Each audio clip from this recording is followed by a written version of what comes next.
Gold, trusted gold buyers. మీరు తాకట్టు పెట్టిన బంగారాన్ని విడిపించి ఈ రోజు ఉన్న మార్కెట్ ధరకు కొనబడను.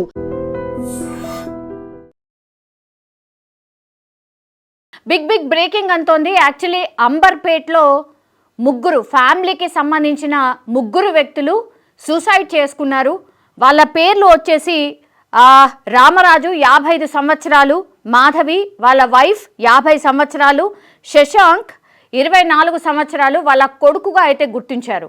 అయితే ఏం జరిగింది ఏంటో తెలియదు కానీ ఈ ఇన్ఫర్మేషన్ అయితే పోలీసులకు చేరింది. కుటుంబ సభ్యులే పూర్తి స్థాయిలో పోలీసులకు ఇన్ఫర్మేషన్ ఇచ్చినట్టుగా కూడా చెప్తున్నారు. గత కొంతకాలంగా వాళ్ళు ఆర్థిక ఇబ్బందులతో సతమతం అవుతూ ఉన్నారు.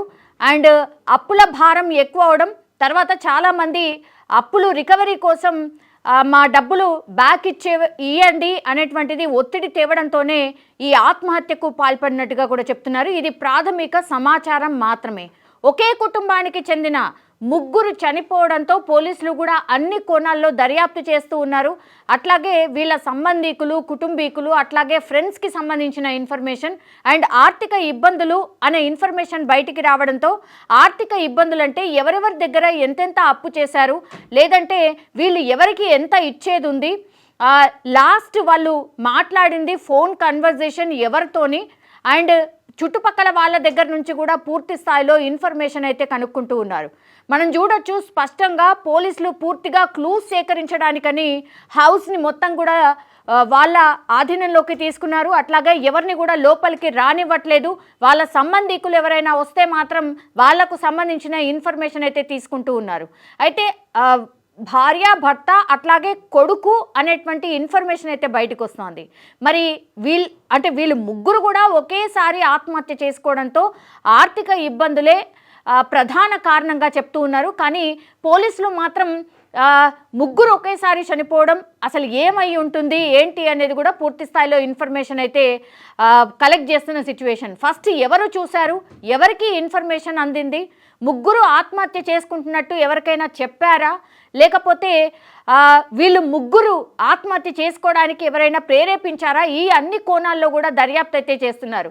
ఎవరితో అయినా ఈ విషయాన్ని ముందుగానే షేర్ చేసుకున్నారా, ఫ్రెండ్స్ కావచ్చు, లేకపోతే వాళ్ళ అత్తయ్యనో మామయ్యనో లేకపోతే వాళ్ళ తల్లిదండ్రులకు ఏమైనా విషయాన్ని షేర్ చేశారా? ముగ్గురు చనిపోయారు, వీళ్ళు మొత్తం కుటుంబ సభ్యులు అంటే వీళ్ళకి ఎవరైనా పాప కానీ ఇంకెవరైనా ఉన్నారా, లేకపోతే కేవలం ఈ ముగ్గురు కుటుంబ సభ్యులేనా? ఇట్లా ఈ పూర్తి ఇన్ఫర్మేషన్ అయితే పోలీసులు కలెక్ట్ చేసుకుంటూ ఉన్నారు. ఇంకా ప్రాథమికంగా మాత్రం దర్యాప్తులో ఉంది కాబట్టి ఏం జరుగుతుంది ఏంటి అనేది కూడా పూర్తి స్థాయిలో పోలీసులు అయితే ఇన్ఫర్మేషన్ సేకరిస్తున్నారు. ఫస్ట్ అసలు ఈ ఇన్సిడెంట్ గురించి తెలిసింది ఎవరికి, ఎట్లా ఇన్ఫర్మేషన్ వచ్చింది అనేది కూడా పూర్తి స్థాయిలో విచారణ అయితే చేస్తున్నారు. మరి కాసేపట్లోనే అసలు ఈ ఇన్సిడెంట్లో ఏం జరిగింది ఏంటి అనేది తెలిసే అవకాశం అయితే కనిపిస్తోంది. కానీ అత్యంత విషాదకరం, అంబర్పేట్లో ముగ్గురు ఒకే ఫ్యామిలీకి సంబంధించిన ముగ్గురు వ్యక్తులు ఆత్మహత్య చేసుకోవడంతో పోలీసులు అయితే చాలా సీరియస్గా దర్యాప్తు అయితే స్టార్ట్ చేశారు. మాకెంతసేపు అని మేము బ్రతికే ఉన్నాం కదా, మేము చేయమా? రామరాజ్ కూతురుతో కూడా క్యాజువల్ గా ఫంక్షన్ లోనే మాట్లాడినాం. అందరం దూరం ఉంటాం. సండే చాలా పొందంటే అందరం కలిసే ఉన్నాం. అందరం సండే ఫంక్షన్ అందరం ఒకటే దగ్గర ఉన్నాం. లేమని కాదు, మంచిగానే మాట్లాడినాం, మంచిగా ఎంజాయ్ చేసాం. 22కి అయింది. అది పెద్ద పార్టీ, అప్పుడు ఏమాత్రం అనుమానం లేదా? అసలు నిన్న కూడా లేదండి. నిన్న కూడా కింద కూర్చుండి మాట్లాడిండ తమ్ముడి దగ్గర, 4th తమ్ముడి దగ్గర. కొడుకు శశాంకు తండ్రికి ఏమైనా గొడవలు ఉన్నాయా? అరే వాళ్ళిద్దరూ అసలు ఎట్లా అన్నదమ్ములు లాగా ఉండేటోళ్ళు, ఫ్రెండ్స్ లాగా ఉండేటోళ్ళు వాళ్ళు. ఇక లోపల అయితే నిజంగా చెప్పలేను. ఇది మనం చెప్పినా కూడా నమ్మే పరిస్థితి లేదు ఇక్కడ. అసలు లోపల ఏముందనేది వాళ్ళకే తెలుసు, పోయిన వాళ్ళకి ముగ్గురికే తెలుసు. అసలు నిజంగా కూడా మాకు వచ్చే వరకు ఏం తెలియదు యాక్చువల్ గా. ఇమీడియట్లీ ఇన్స్పెక్టర్ అంబర్పేట వాళ్ళ టీం మెంబర్స్, క్లూస్ టీం వాళ్ళు కూడా ఇక్కడ వచ్చారు. అది నెక్స్ట్ మన అడిషనల్ డీసీపీ అండ్ నేను కూడా ఇక్కడ వచ్చాను. ప్రిలిమినరీ మనకేం తెలుస్తుంది అంటే ఇద్దరు హ్యాంగింగ్ లో చనిపోయారు. ఒకరు అంటే లేడీ ఒకరు బెడ్ మీద మనకి దొరికారు.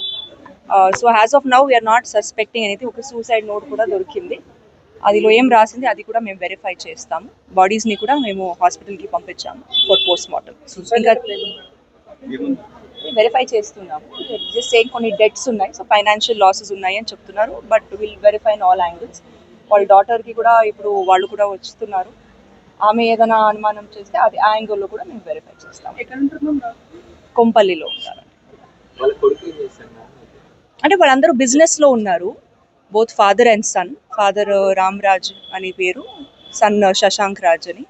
వాళ్ళందరూ బిజినెస్లో ఉన్నారు. ఇక్కడ దగ్గర హోటల్ కూడా ఉంది.